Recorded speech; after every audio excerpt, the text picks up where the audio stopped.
Hi hello and ನಮಸ್ಕಾರ. ನನ್ನ ಸಿದ್ಧಿಶ್ರೀ channel ನೋಡುಗರೆಲ್ಲರಿಗೂ ಸ್ವಾಗತ. ಎಲ್ಲರೂ ವಿಶೇಷವಾಗಿ ಈ ಒಂದು ನಾನು ನಮ್ಮ ಹಿಂದಿನ ಒಂದು ವಿಡಿಯೋದಲ್ಲಿ ಈ ಒಂದು ಚಿಕ್ಕ ಸಂಗಮದ ಬಗ್ಗೆ ಮಾಹಿತಿಯನ್ನು ಕೊಟ್ಟಿದ್ದೆ. ನಾವು ಈಗ ಅಲ್ಲಿಗೆ ಹೋಗಿದ್ವಿ. ಅಲ್ಲಿಗೆ ಹೋಗಿ ಹೊರಗಡೆ ಒಂದು ಕೃಷ್ಣ ಮತ್ತು ಘಟಪ್ರಭೆಯನ್ನು ನದಿಯಲ್ಲಿ ಸ್ನಾನವನ್ನು ಮಾಡಿಕೊಂಡು ಆ ಒಂದು ಸಂಗಮನಾಥನ ದರ್ಶನಕ್ಕೆ ಬಂದೀವಿ.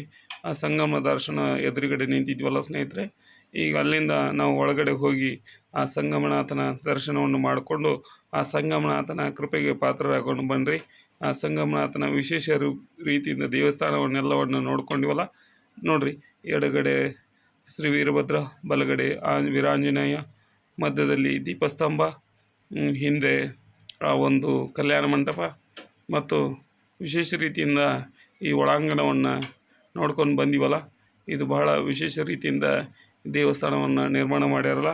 ಇದು ವಿಶೇಷವಾಗಿ ಅರಬಾವಿಯ ಗೋಕಾಕ್ ತಾಲೂಕಿನ ಅರಬಾವಿಯ ಆ ಕೆಂಪು ಕಲ್ಲಿನಿಂದ ನಿರ್ಮಾಣ ಮಾಡಿದಂಥ ಈ ಒಂದು ಬಹಳ ಸುಂದರವಾದಂಥ ದೇವಸ್ಥಾನ ಐತಿ. ಬರ್ರಿ ನಾವು ಆ ಸಂಗಮನಾಥನ ಗರ್ಭಗುಡಿಗೆ ಒಳಗಡೆ ಹೋಗೋಣ. ಒಳಗಡೆ ಹೋದ್ಕೊಳ್ಳೋಣ. ಫಸ್ಟ್ಗೆ ನಾವು ಅಲ್ಲಿ ವಿಘ್ನ ವಿನಾಶಕ ಶ್ರೀ ಗಣಪನಿಗೆ ಒಂದು ಶರಣು ಹೇಳುತ್ತಾ ಆ ಒಂದು ಗಣಪನಿಗೆ ನಮಸ್ಕರಿಸಿ, ಇದು ನೋಡ್ರಿ ಶ್ರೀ ಸಂಗಮನಾಥನ ಗರ್ಭಗುಡಿ. ಈ ಸಂಗಮನಾಥನ ಗರ್ಭಗುಡಿ, ಈ ಸಂಗಮನಾಥನ ಇಲ್ಲಿಗೆ ವಿಶೇಷವಾಗಿ ಆ ಒಂದು ಕೂಡಲ ಸಂಗಮದ ಜಗಜ್ಯೋತಿ ಬಸವೇಶ್ವರರ ಜೀವನಕ್ಕೆ ಹತ್ತಿರವಾದಂಥ ಈ ಒಂದು ಸಂಗಮನಾಥನ ದೇವಸ್ಥಾನ ಐತಿ. ಇದು ಚಿಕ್ಕ ಸಂಗಮ ಅಂಥೇಳಿ.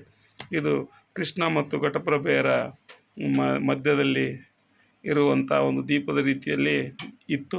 ಅದು ಕಾಲಾಂತರದಲ್ಲಿ ನಾನು ಹಿಂದೆ ಹೇಳಿದ ವಿಡಿಯೋದಲ್ಲಿ ಹೇಳಿದಂಗೆ ಆ ಒಂದು ಆಲಮಟ್ಟಿ ಜಲಾಶಯದ ಹಿನ್ನೀರಿನಲ್ಲಿ ಮುಳುಗಡೆ ಆದ ನಂತರ ಈ ಒಂದು ಹೊಸ ದೇವಸ್ಥಾನವನ್ನು ನಿರ್ಮಾಣ ಮಾಡಲಾಯಿತು. ಅದು ವಿಶೇಷವಾಗಿ ಆ ಒಂದು ಗೋಕಾಕ್ ತಾಲೂಕಿನ ಅರಬಾವಿಯ ಆ ಕೆಂಪು ಕಲ್ಲಿನಿಂದ ಮತ್ತು ಚಿಕ್ಕಬಳ್ಳಾಪುರದ ಗ್ರಾನೈಟ್ ಕಲ್ಲುಗಳ ಕಂಬಗಳಿಂದ ಈ ವಿಶೇಷ ರೀತಿಯಂಥ ಈ ದೇವಸ್ಥಾನವನ್ನು ನಿರ್ಮಾಣ ಮಾಡ್ಯಾರ. ಇದು ಬಹಳ ರೀತಿಯಿಂದ ಎಲ್ಲ ಭಕ್ತಾದಿಗಳಿಗಾಗಲಿ ಪ್ರವಾಸಿಗರಿಗಳಿಗೆ ಆಗಲಿ ಎಲ್ಲರನ್ನು ಕೈಬೀಸಿ ಕರೆಯುವಂಥ ವಿಶೇಷ ರೀತಿಯಿಂದ ನಿರ್ಮಾಣವಾದಂಥ ಈ ಒಂದು ಸಂಗಮನಾಥ. ಈ ಸಂಗಮನಾಥ ದೇವರ ಇಲ್ಲ ವಿಶೇಷವಾದಂಥ ಪೂಜಾ ಕಾರ್ಯಗಳಿಗೆ ಒಂದು ಸಿದ್ಧತೆ ನಡೆದೈತೆ ಅಂತ ಹೇಳ್ಬೋದು. ಅದೇ ರೀತಿಯಾಗಿ ನೋಡಿರಿ, ಪಾದಕ್ಕೆ ಅದಾವು ಸಂಗಮನಾಥನ ಪಾದಕ್ಕೆ, ಅದಕ್ಕೊಂದು ನಮಸ್ಕಾರ ಹೇಳ್ತಾ ವಿಶೇಷವಾಗಿ ಆ ಒಂದು ಸಂಗಮನಾಥನ ದೇವಸ್ಥಾನದಲ್ಲಿರುವಂಥ ಸಂಗಮನಾಥನಿಗೆ ನಮಸ್ಕರಿಸಿದ ನಂತರ ಇದು ಎಡಗಡೆ ಆ ಒಂದು ವೀರಭದ್ರ ದೇವರ ಮೂರ್ತಿನೂ ಐತಿ.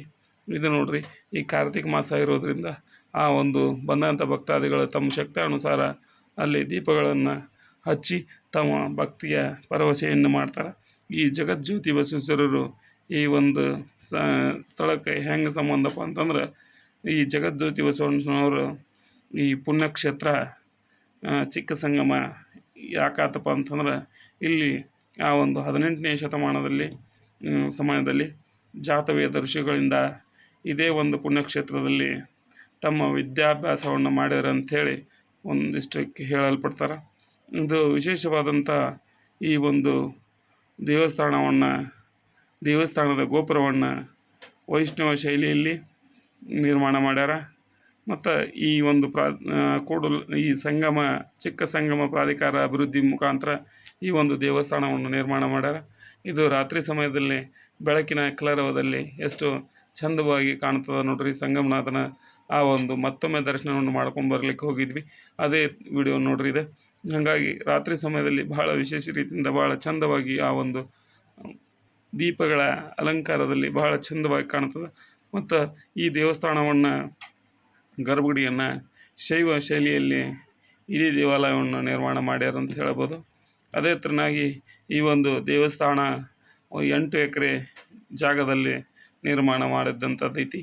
ವಿಶೇಷವಾಗಿ ಈ ಒಂದು ದೇವಸ್ಥಾನ ಬಾಗಲಕೋಟೆಯಿಂದ 40 ಕಿಲೋಮೀಟರ್ ದೂರದಲ್ಲಿ ಇರುವಂಥದ್ದೈತಿ. ಇದು ವಿಶೇಷವಾಗಿ ಬೀಳಗಿಯಿಂದ ಒಂದು 15 ಕಿಲೋಮೀಟರ್ ದೂರದಲ್ಲಿ ಐತಿ. ಹಾಗಾಗಿ ಈ ಬೀಳಗಿಯಿಂದ ಬಾಡಗಂಡಿ ಏನು ಶುಗರ್ ಪ್ಲ್ಯಾಂಟ್ ಐತಲ್ಲ, ಆ ಶುಗರ್ ಪ್ಲ್ಯಾಂಟಿನ ಮುಂದೆ ಹಾಸಿ ಈ ಒಂದು ವಿಶೇಷ ಚಿಕ್ಕ ಸಂಗಮ ಕ್ಷೇತ್ರಕ್ಕೆ ಹೋಗುವಂಥ ಮಾರ್ಗ ಐತೆ ಅಂತ ಹೇಳ್ಬೋದು. ಇದು ನೋಡ್ರಿ, ಬಹಳ ವಿಶೇಷವಾದಂಥ ಒಂದು ಸಂಗಮ ಕ್ಷೇತ್ರ ಐತಿ. ಈ ಕ್ಷೇತ್ರದಲ್ಲಿ ನಾನು ಹಿಂದಿನ ವಿಡಿಯೋದಲ್ಲಿ ನಿಮಗೆ ತೋರಿಸಿದ್ದೀನಿ. ಈಗ ಆ ಒಂದು ನೀರಿನ ಜಾಗದಲ್ಲಿ ಈ ಒಂದು ಆಲಮಟ್ಟಿ ಜಲಾಶಯದ ಹಿನ್ನೀರು ಕಡಿಮೆ ಆಗ್ತಾ ಹೋದಂಗೆ ಬೇಸಿಗೆ ಬಂದಂಗೆ, ಬೇಸಿಗೆ ಆದ ನಂತರ ಅದು ನೀರು ಕಡಿಮೆ ಆಗ್ತೈತಲ್ಲ, ಆ ನೀರು ಕಡಿಮೆ ಆದಾಗ ಅಲ್ಲಿ ವಿಶೇಷ ರೀತಿಯಿಂದ ಹಲವಾರು ದೇಶ ವಿದೇಶಗಳಿಂದಾಗಲಿ ಬೇರೆ ರಾಜ್ಯಗಳಿಂದಾಗಲಿ ಕಲರವ ಪಕ್ಷಿಗಳು ಬಂದು ಬಹಳ ವಿಶೇಷ ರೀತಿಯಿಂದ ಆ ಒಂದು ಸ್ಥಳದಲ್ಲಿ ವಿಶ್ರಮಿಸಿ ಮತ್ತು ತಮ್ಮ ತಮ್ಮ ಸಮಯಕ್ಕೆ ಅನುಗುಣವಾಗಿ ಆ ಒಂದು ಪಕ್ಷಿಗಳು ತಮ್ಮ ತಮ್ಮ ಗೂಡುಗಳಿಗೆ ಹೋಗ್ತಾವಂತ ಹೇಳ್ಬೋದು. ಅದೇ ಥರನಾಗಿ ಈ ಸಂಗಮನಾಥನ ದರ್ಶನ ಪಡೆದಂಥ ನೀವೆಲ್ಲರೂ ಪುನೀತರಾಗೋಣ. ನಾವು ವಿಶೇಷ ರೀತಿಯಿಂದ ಈ ಸಂಗಮನಾಥನ ದರ್ಶನ ಪಡೆದಿವಲ್ಲ ಸ್ನೇಹಿತರೆ. ಈ ದರ್ಶನ ಮಾಡಿದಂಥ ನಿಮಗೆಲ್ಲೋದು ಈ ದರ್ಶನ ಇಷ್ಟವಾದರೆ ಲೈಕ್ ಮಾಡಿರಿ, ಶೇರ್ ಮಾಡಿರಿ, ಕಮೆಂಟ್ ಮಾಡಿರಿ, ಸಬ್ಸ್ಕ್ರೈಬ್ ಮಾಡೋದನ್ನು ಮರೆಯಬೇಡ್ರಿ. ಈಗ ಇದು ನಿಮಗೆ ಇಷ್ಟ ಆತಪ್ಪ ಅಂತಂದ್ರೆ ವಿಶೇಷ ರೀತಿಯಿಂದ ಈ ಒಂದು ವಿಡಿಯೋವನ್ನು ನಿಮ್ಮ ಸ್ನೇಹಿತರಿಗೆ ಹೆಚ್ಚು ಶೇರ್ ಮಾಡಿ. ಮತ್ತು ನಿಮ್ಮ ಏನೇ ಅನಿಸಿದ್ರು ನಿಮ್ಮ ಇಷ್ಟವನ್ನು ಕಮೆಂಟ್ ಬಾಕ್ಸ್ನಲ್ಲಿ ತಿಳಿಸಿ ಅಂತ ಹೇಳ್ತಾ ವಿಡಿಯೋವನ್ನು ಸಂಪೂರ್ಣ ನೋಡೋದಕ್ಕಾಗಿ ಧನ್ಯವಾದಗಳು.